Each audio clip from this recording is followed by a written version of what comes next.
What's up guys, Rylan back with another video, and today we're going to be talking about Tesla as a company and Tesla's new unveiling and what that means to the car industry right now and what it means to the car industry in the future.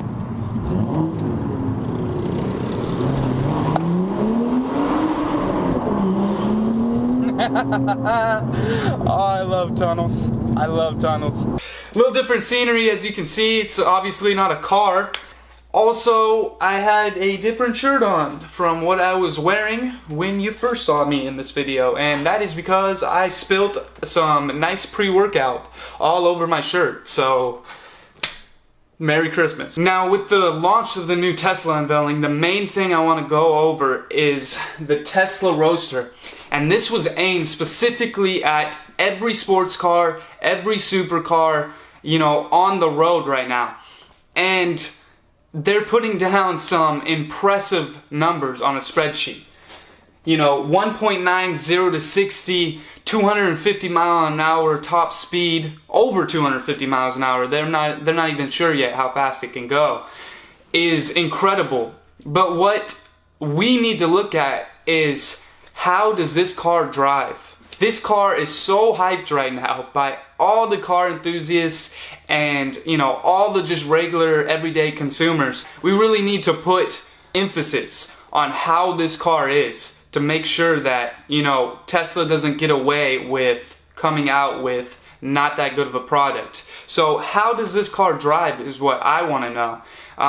Before hyping it up too much, because they're comparing it, you know, in every regard to a sports car, a supercar.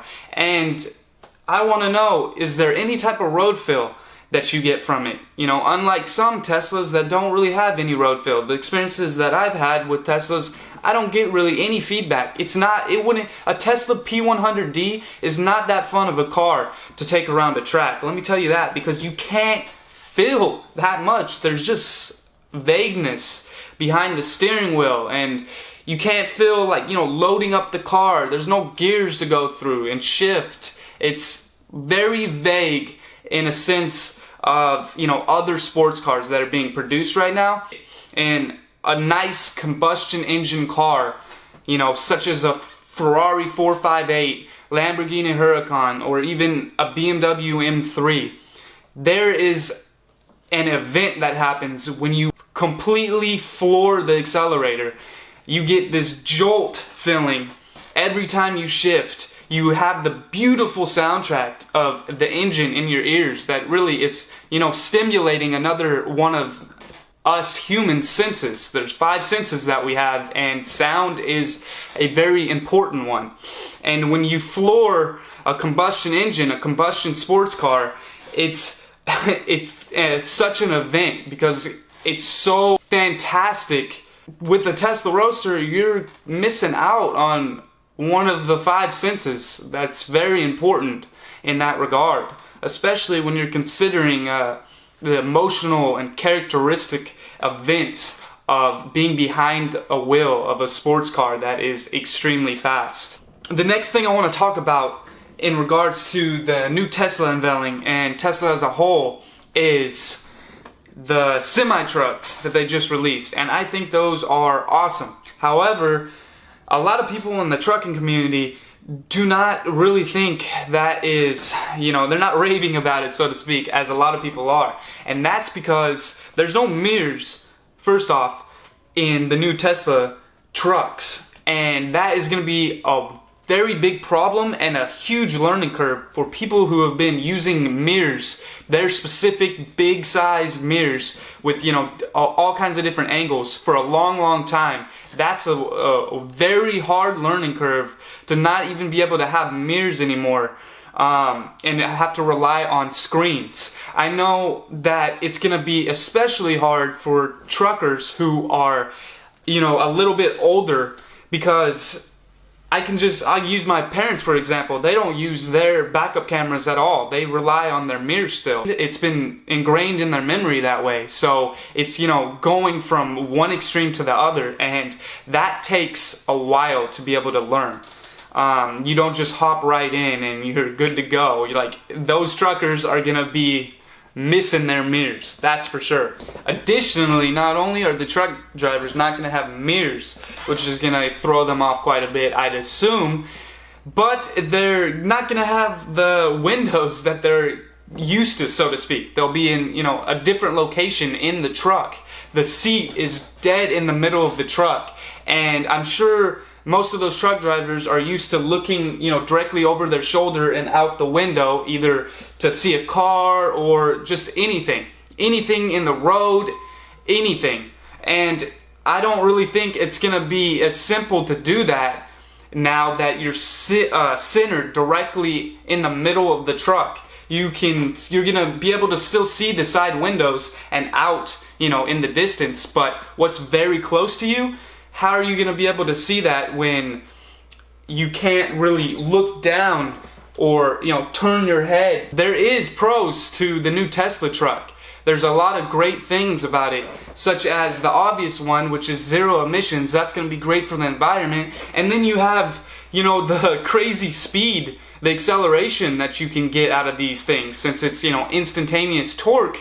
And you're looking at, with no cargo weight, 0 to 60 in the mid 5-second range, and with cargo weight, I think it's about 17 or 18 seconds, 0 to 60, which is insane. That's with maximum capacity, 80,000 pounds of cargo weight, and it's still able to accelerate that quick, which is good for, you know, making up time as a driver, as a truck driver, I'm sure, and also the ability to pass people in sticky situations. You're not going to be such a land yacht anymore. You're going to have that ability to accelerate, and acceleration can actually be safe in some circumstances when you need to get out of a bind. Another couple cool things about the Tesla truck is that apparently it's unable to jackknife, which I'm sure is a huge scare for a lot of truck drivers. And another thing is the autopilot that it has, which is cool. It'll help you, you know, keep you in your lane and stuff if the driver's fatigued, and it'll alert them if it senses that they're fatigued, which is a really, really cool thing to have in a semi-truck. You know, those guys are going all day, all night driving. So that's really a cool feature. So this is the part of the video where I talk, you know, kind of skeptically about Tesla, but this could be a very real possibility down the road. And what concerns me about Tesla is they try to make every single car that they have with autopilot, and they're really pushing that, and they keep evolving it over and over and over. And I've already discussed that Teslas aren't, you know, the best road fill. There's not much character behind it as it is, but the autopilot that they have is something that they're putting in every single car, and I'm worried, is this the nail in the coffin for people to be able to actually drive their car? Or are we gonna just get a bunch of cars in the near future that are just fully automated driving, and that's the only thing you can do? You won't even be able to drive your car. Could you imagine a world like that? And you got to think about it. You know, the Obama administration was pushing laws where, you know, by 2020, every new car have a form of technology to be connected on the road with every other car. So if Tesla's pushing all this autopilot stuff and the government's pushing it as well, what is that going to mean? You know, if all cars are connected, yes, it will prevent accidents, hopefully, if the system doesn't, you know, crash or glitch. But are we going to even be able to drive anymore? Are we going to have that luxury, or is it going to be taken away from us? It seems like technology, as it gets more and more advanced, there's more regulations and, you know, limitations that the human can have interaction with. There's a lot of automation going on in this world right now, and I'm worried about, is that going to happen in the near future to cars and the car industry? Are we not going to be able to drive our own cars? And it seems like Tesla would be somewhat of the advocate starter for that, considering that they are trying to make every single car that they have, whether it's a sports car or a sedan or a semi-truck, they're trying to incorporate autopilot in every single vehicle. And as a car enthusiast, you can't help but wonder, hey, is this the beginning of the end of driving a car naturally, you know, hands on the wheel and the driver, you having all the input and all the control of the car? Is this gonna be the end of that? I don't know. The hype behind Tesla is insane. It's crazy. So many people are jumping on the electric, you know, powertrain, and they have a lot of reason to do that. I understand it. They're making incredible power, and they're cool looking cars to most people. Most people love the design. Most people love the technology. It's very cool, but I just personally don't think we should jump the gun just yet. We are in a extremely amazing time to be a car enthusiast, and you know, just an amazing time overall for the car industry. Combustion engines are making more horsepower, more torque, and getting better fuel efficiency off of smaller displacement engines than they ever have before. And it's really a great time for combustion engines as well. And I know gasoline, you know, fossil fuel is not going to last forever, but it's going to be around for a while. And I really think we should enjoy the absolute pinnacle of combustion engines as we have right now, and stop kind of jumping the gun with the electric motors. You know, because those are going to be in the future. There's no doubt about it. That's going to be the way of the future. But I really think we should cherish the moments of now. And until, you know, really not much innovation is coming out of combustion engines, I think then we can hop on the next best thing, you know, the Tesla electric motor, you know, hype train. But as of right now, I think we should just really enjoy the glorious sound you get from a sports car, or a manual transmission paired up to it, where you can shift through the gears yourself and have that luxury. To wrap this video up, guys, Tesla is a fantastic company in a lot of ways, but I think we should, you know, not hype them up too much and let them prove themselves a little bit.